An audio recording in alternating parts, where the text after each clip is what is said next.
Good everyone, my name is Graphix. If you look at the front of the screen, you will see a question involving the stress in a bar. And the question says, a bar of steel 3000 millimeter square in cross-sectional area is being pulled with an axial force of 270 kilonewton. Find the stress in the steel, right? So the first thing you have to do is to write out your parameters, the data given. Now they say the stress in the bar, the area of the bar is given us 3000 millimeters square. So we'll see E is equal to this. And the force, the axial force, axial means equal and opposite, acting on the bar is 270 kilonewton. Then so we should find the stress. This is a symbol of stress, sigma, right? So let's move. Recall, the formula for stress is giving us force over area. Now, what is the force here? The force is giving us 270 kilonewton, or I can say 270,000 newton, all over what? 3000 millimeter square, which is the area. This 1000 is coming from the kdm is 1000 times 270, and that's 270,000. And when you divide both of them, you'll be having 90 newton per millimeter square, or you can say 90,000 kilonewton per meter square, depending on what you want to achieve, right? So this is what we have. Question 1 done. So we're leaving it in millimeter square. And if you want to convert it to meter square, newton per meter square, you're going to multiply 90 by 1 million. I will together now. Now let's move forward. The next question here, and the question says, question 2 involving stress. It says a steel rod 18 millimeter diameter and 260 millimeter long is subjected to an axial load of 65 kilonewton, right? Determine A, the intensity of the stress set up in the rod, B, the strain, C, the elongation of the rod. Take E, which is Young modulus, to be equal to 200,000 kilonewton per meter square. I will together. Now, first of all, like I always tell you, write out your data given. So the data here, we will say that the steel rod is 18 millimeter in diameter. So that means we take D to be represent our diameter to be equal to what? 18 millimeter, right? And it says the length, that is, they say 260 millimeter long, that is the length. So the length here is giving us 260 millimeter. And we're told the axial force, which is the load, and that's giving us 65 kilonewton, right? And we're told to look for the intensity of the stress, look for the strain, and we should look for what? The elongation of the rod, right? And we're giving your modulus E to be 200,000 kilonewton per meter square. One thing you need to do whenever you're solving problem involving things like this, you ensure uniformity in the unit. You hear what I said? Uniformity in the unit. If you look closely, the units are not uniform. My Young modulus E is giving us kilonewton per meter square, so it's in meter.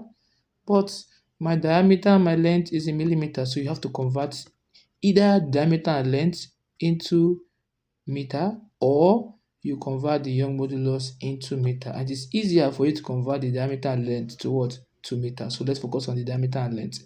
So converting 18 millimeter into meter, you divide by 1000, and you're left with 0.018 meter.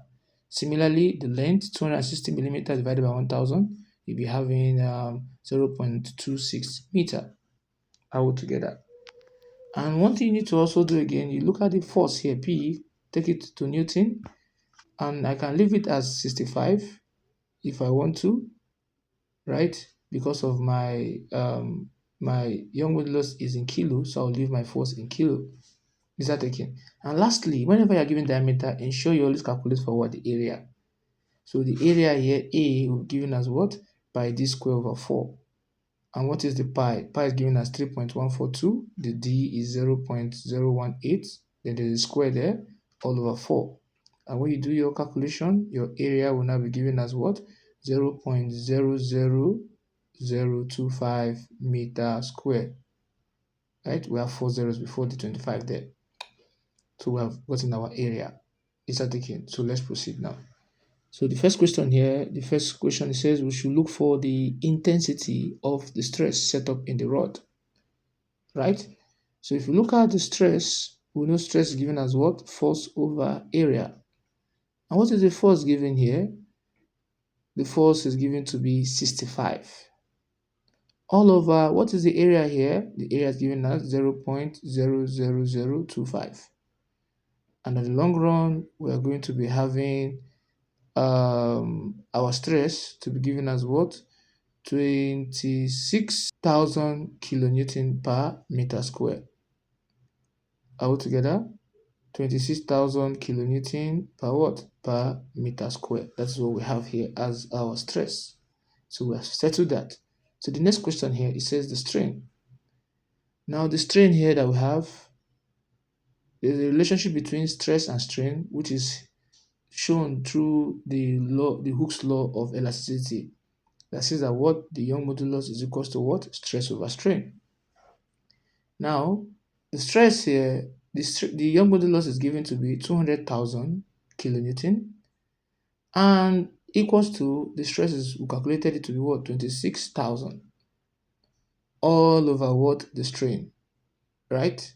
So by the time you make the strain, the result of the formula, my 200,000 replace my strain, so we'll be having strain to be equals to what? 26,000 over 200,000. So my strain will now give me 0.13. So that is for the strain. Now, the last but not the least, it says the elongation of the rod. Now, the elongation of the rod here, the relationship between elongation and strain, including length, is given as what? My strain is equals to what? Elongation all over what? The length. We call it delta L, depending on how you want to write it. So the strain here is 0.13 equals to the elongation all over the length, which is given as what? 0.26. So if you make the elongation the sort of formula, my elongation will now be equals to what? 0.13 times 0.26, which will give me 0.0338 meter. That is my elongation. And most times, extra mark is given when you can sketch out the diagram. And the next question says that a wrought iron 14 meter long is to be used for supporting a load applied to both ends. On the application of this load, the rod was found to reduce in length by 0.97 millimeter. If the diameter of the rod is 490 millimeter, find the force causing this reduction. Now, you can still sketch it if you want to. So first of all, let's write out our parameters given. So the length of this given rod iron is 14 meter long.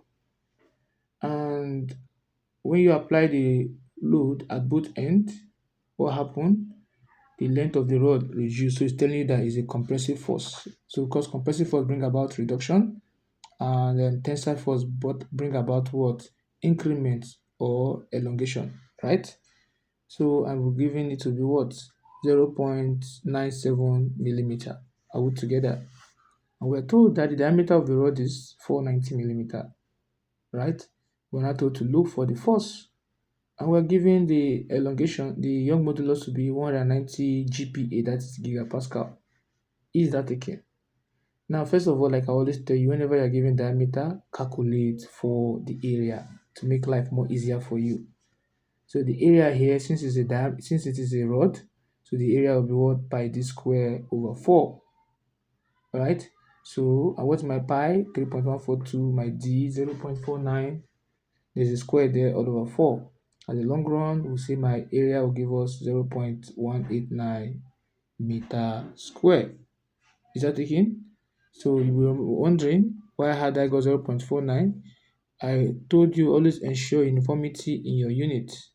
Since your Young modulus is in Pascal, that means kilonewton per meter square, every of your units should be in meter. So that's why I converted my 0.97 to meter by dividing by what? 1000. I also convert my 490 into millimeter by dividing by what? 1000. So we're having the diameter to be 0.49 meter, which is equivalent of 490 millimeter, and the change in length to be 0.00097 meter. So that's what I have there. So let's proceed. Now, after we've done that, now if you look at the data correctly, let's now sketch what it's telling us. It says this is our wrought iron, 14-meter long, right? Then the diameter of the wrought iron is given to be what? 490 millimeter. And it's related to what? An axial load. When they say axial means equal and opposite, but in this time, since it's bringing about reduction in the length, it means that what is going inward, it is a compressive force. So we're looking for this force. And we know compressive force bring about reduction. So we want to look for the force that brings about the reduction in length, right? That's what we're looking for, the difference. So let's proceed. So there's a law from the Hooke's law of elasticity still that says that my elongation is equals to force times length all over area times Young modulus. Just know that. There's a way we prove this, but in this class is not out to prove it that we are trying to unveil here, is how to solve the question. Right? So but if you want to know how to solve and prove this formula, you can click on this link at the top right corner of the screen. So we move forward.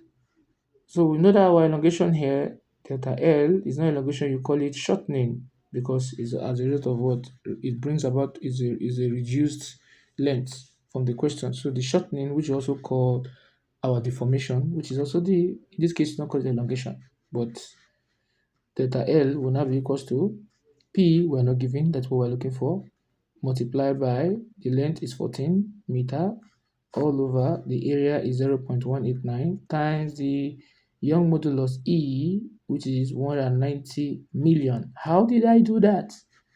Gigapascal means 10 raised to power 9, and I want it to be in kilopascal.